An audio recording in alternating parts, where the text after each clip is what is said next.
Fun family fact. My grandfather had other 11 siblings that he grew up with. But even that wasn't as many as today's lady had, Niobe. Her story is quite tragic, as it often is in ancient Greece, so beware. Without further ado, let's go! Niobe. Niobe was a queen of Thebes, and she was quite frankly blessed in life. She was wealthy, had a great husband, and a big family. One thing she may have had a little bit too much of, though, was pride.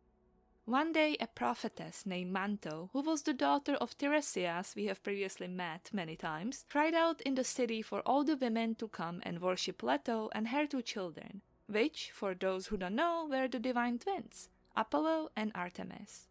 Just as Manto has wanted, all the women listened to her and brought incense and sacrifices to Leto at her altar.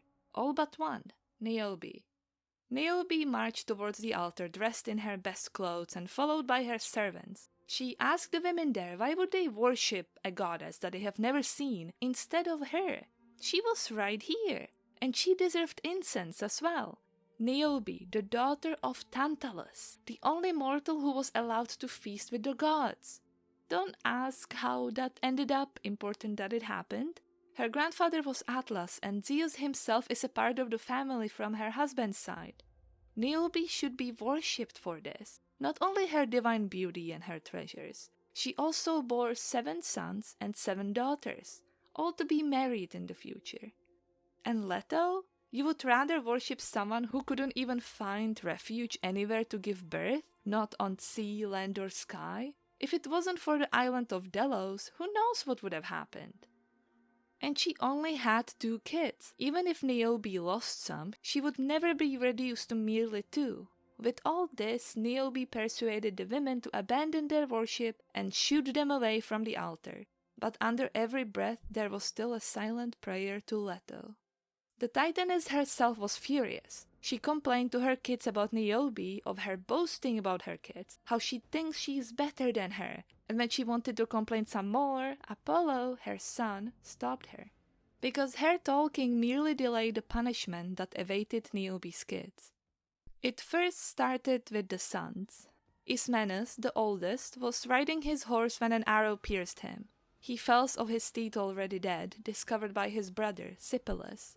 Sipylus quickly realized what was going on and tried to escape on his horse as far away as possible, but the arrow got to him too.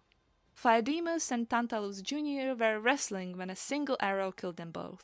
Alpenor saw this and ran to embrace his siblings, but Apollo has pierced him on top of them. The handsome Damasichthon needed multiple arrows to bring him down, and Ilionelius appealed to the gods to spare him. That couldn't have been done, but it is said that Apollo has been gentle with his death. Niobe was made aware of the disaster very fast. She had God's wrath upon her. That, and the grief of the loss of all his sons, drove Niobe's husband to follow their example as he met his sword as well. Niobe kissed all of her dead sons and then she cried to the heavens. Leto has had her fill. She took her sons and now she savors her victory. But it is really victory if she still has more joy than the goddess herself, that Niobe still outshines her? You should never say this in front of an angry deity, but that's just my tip for next time. As she ended her speech, you could hear an arrow fly as first of her daughters fell to her knees, forever leaving the living realm. And another one, and more, until only the youngest remained. But as Niobe was begging the gods to spare her youngest, her little girl died behind her. Niobe had nothing left but grief.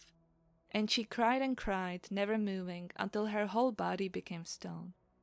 She was taken from the palace onto a mountain in her native land, where her tears continued to trickle down on her stony face. The end. And that was the story of Niobe.